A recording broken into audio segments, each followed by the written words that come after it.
saludar a nuestro primer invitado de este Business Conexión. Es José María Oquín, catedrático de Economía de la Universidad Pablo de Olavide. José María, muy buenos días. ¿Qué tal? Buenos días.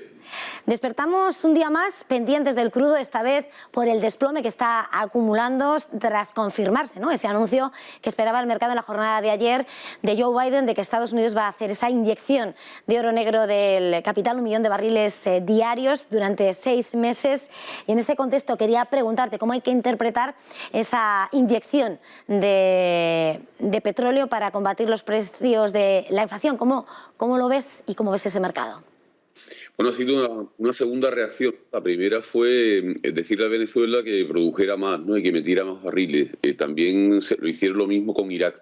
Supongo que también lo estarán intentando con Arabia Saudí, etcétera. Y al final ha sido Estados Unidos la que ha liberado de sus reservas estratégicas pues ese 1 millón de barriles diarios, ¿no?, que va a hacer que la oferta aumente mucho más y que lógicamente el precio disminuya, ¿no? Con esto lo que se intenta es que el precio de los combustibles baje rápidamente. Vamos a ver si lo conseguimos, pero para subir son muy rápidos las petroleras y las distribuidoras de gasolina, pero para bajar no. Entonces lo que se intenta es proveer de una mayor oferta. Hay que tener en cuenta que en la medida en que el gas, por la guerra, ¿no?, y también por la situación estratégica de Ucrania, etcétera, pues se ha reducido, y entonces la gente ha pasado a producir con un sustitutivo que sería el gasóleo, ¿no? Y es por eso por lo que el petróleo ha subido.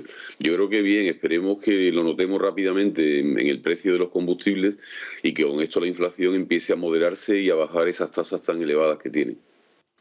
Si hablamos de inflación, bueno, si hacemos el contraste ya por países, es brutal, ¿no? El escenario, en el caso español ya veíamos ese dato adelantado por encima del 9%, pero existe ese riesgo de que la inflación se enquiste al tiempo que sigue aumentando o se va extendiendo el pensamiento de que realmente con estos precios, si en medio de esa estrategia por tratar de batir los precios y la política monetaria que se espera, podría producirse una recesión, sobre todo de cara a Estados Unidos, aunque desde las fuentes oficiales, desde la Reserva Federal, es algo que se descarta. Pero ¿cuál es tu visión sobre lo que está por venir? Yo creo que debemos de tener en cuenta que la política monetaria europea, la del Banco Central Europeo, no depende de la inflación de España, ¿no? O sea, si tenemos una inflación alta, nos van a ajustar por otro camino. Pero es la inflación de Francia y la de Alemania y de los países centrales la que hará que la política monetaria sea más restrictiva. Como estamos todos los países muy endeudados, el Banco Central Europeo sabe que si sube los tipos de interés, la carga financiera del presupuesto va a ser muy alta. Y entonces vamos a tener que subir impuestos o bajar el gasto para hacer este tipo de ajuste. Entonces están intentando retrasar lo más posible la bajada de los tipos de interés. Incluso antes lo que van a hacer es sacar dinero del sistema sin mover los tipos, ¿no?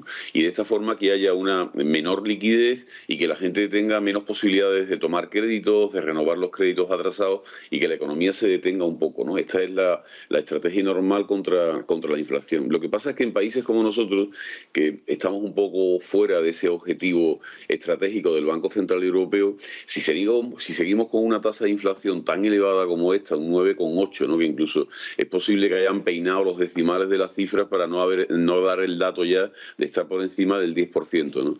A nosotros, si no nos hacen una política monetaria restrictiva o muy restrictiva para pararnos, nos van a obligar a una política fiscal muy restrictiva. Yo creo que vamos a entrar en un segundo episodio del euro, ¿no?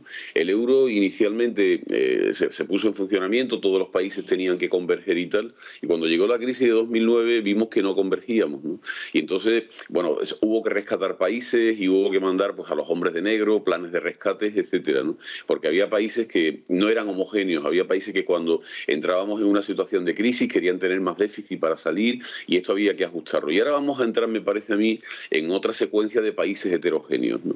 Países que tienen una inflación relativamente baja, pero una cosa moderada en una situación de guerra y con las subidas de precios energéticos, y otros que tienen muchísima más inflación, ¿no?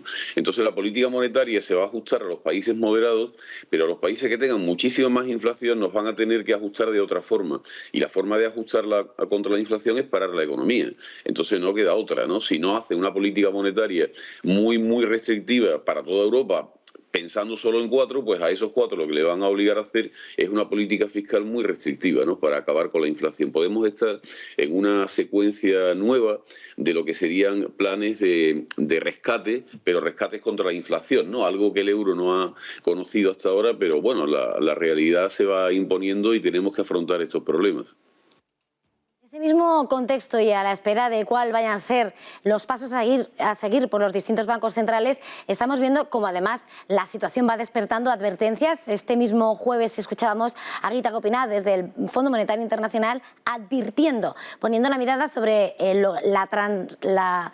escenario que puede surgir tras este pulso entre Estados Unidos y Rusia con China en la parte de atrás y en torno a la hegemonía del dólar, que podría correr peligro y situarnos en un mercado mucho más fragmentado. En un momento en el que además estamos viendo esos movimientos de Rusia en defensa del rublo, exigiendo esa contraprestación de su energía a cambio de su divisa, la divisa bloqueada por las sanciones internacionales, y el petróleo, esas necesidades también del petróleo. ¿Cómo puede cambiar el modelo económico mundial?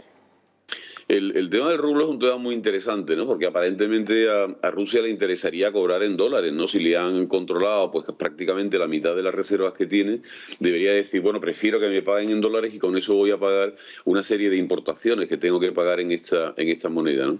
Pero claro, cuando entró en la guerra el rublo se depreció, nadie quería rublos. ¿Para qué van a querer rublos, no? Si muchas de las operaciones con Rusia pues se han controlado y se impiden hacer, ¿no? Entonces, ¿qué fue lo que ocurrió? Para que el rublo no se depreciara y los productos extranjeros cobraron muchísimo, subió los tipos de interés al 20%, ¿no? Entonces, con el 20%... hay bonos, hay activos que pueden ser interesantes para los inversores y llevar el dinero a Rusia pagando una prima de riesgo país muy elevada. La cuestión cuál fue, que si tienes los tipos de interés al 20%, un ruso que quiera coger un préstamo para un coche, para una casa, para lo que sea, tiene que pagar unos tipos muy altos, ¿no?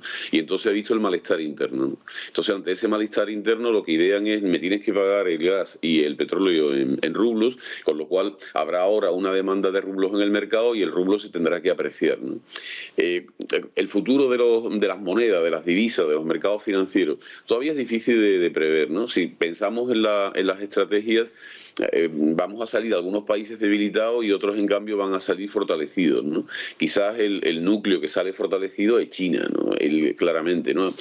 Ahora mismo a todos nos interesa una guerra larga, menos a Rusia, ¿no?, que quiere una guerra muy corta. Pensemos que Rusia, desde mi punto de vista, ya va a tener un futuro muy, muy complicado, ¿no? Porque si tiene que replicar el gasto militar de toda la OTAN, que es Estados Unidos más los grandes países europeos, al 2% del PIB, significa que entre los 20 billones de Rusia y los 18 billones más o menos de los otros países, 38, 40 billones de 12 ceros, los trillion famosos, un 2% es un dineral, son 800.000 millones de gasto en armamento todos los años. El PIB de Rusia, que es 1,5 billones, si tiene que gastar para replicar 500, 600.000 millones en armamento, es absolutamente imposible hacerlo. Entonces le va a llegar a una especie de quiebra, ¿no? Va a ser como lo de la guerra de las galaxias de Ronald Reagan, ¿no?, que prácticamente acabó con la Unión Soviética porque no podía hacer frente a ese gasto militar tan fuerte. Es lo que le va a pasar en el futuro, ¿no? Entonces va a ser un país que no va a poder afrontar esa situación que pretende de ser una potencia militar. Eso va a acabar. Lo que pasa es que no ahora, ¿no? Eso va a faltar un poco de tiempo. Rusia quiere una guerra que sea lo más corta posible. Sin embargo, a los europeos les interesa una guerra larga que debilite Rusia y que le quite las ganas de hacer las cosas. A Estados Unidos le interesa también una guerra larga, ¿no?, para que la OTAN vuelva a unirse, los países sean conscientes del riesgo que corren y se debilite. Y a China le interesa también una guerra relativamente larga, porque al final es la que irá a poner orden. Al final el pacto, yo creo que la negociación final la hará Estados Unidos y China. Y ahí es donde se va a decidir el peso de las cosas, ¿no? Entonces vamos a tener un bloque occidental entre el euro y el dólar. El Estados Unidos, con aquello de Trump, de American First, pues se olvidó un poco de hacerla de policía internacional, que es lo que hacía antes, ¿no? Y eso le daba ese peso, ¿no?, tanto estratégico como también militar, pero también sin duda alguna económico, ¿no? Yo creo que en el futuro el dólar no va a perder el predominio que tiene. El yuan renminbi seguramente lo va a ganar, pero tienen que pensar en un yuan distinto, ¿no? Pues, ¿Sí? no, disculpa, José María. No, no, y entonces, bueno, vamos a ver cómo terminan las cosas, ¿no? El yuan también se tiene que convertir en una moneda del área asiática predominante, ¿no? Seguramente con acuerdo con otros países. Lo que pasa es que, bueno, también hemos visto en los últimos tiempos que China ha cambiado su estrategia.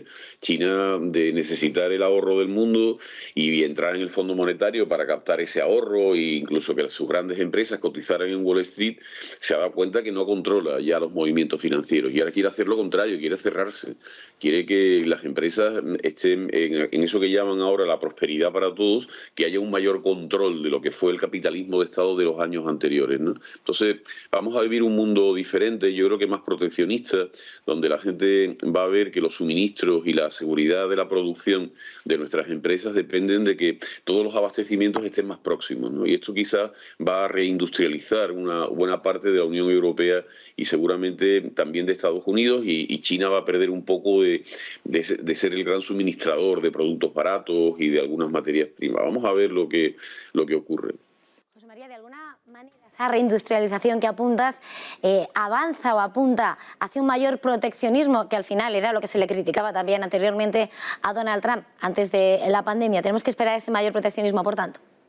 Pero creo que va a ser un proteccionismo empresarial. O sea, no va a ser un proteccionismo a nivel de Estado, es decir, no voy a dejar que este producto entre, voy a poner aranceles y cosas por el estilo, ¿no?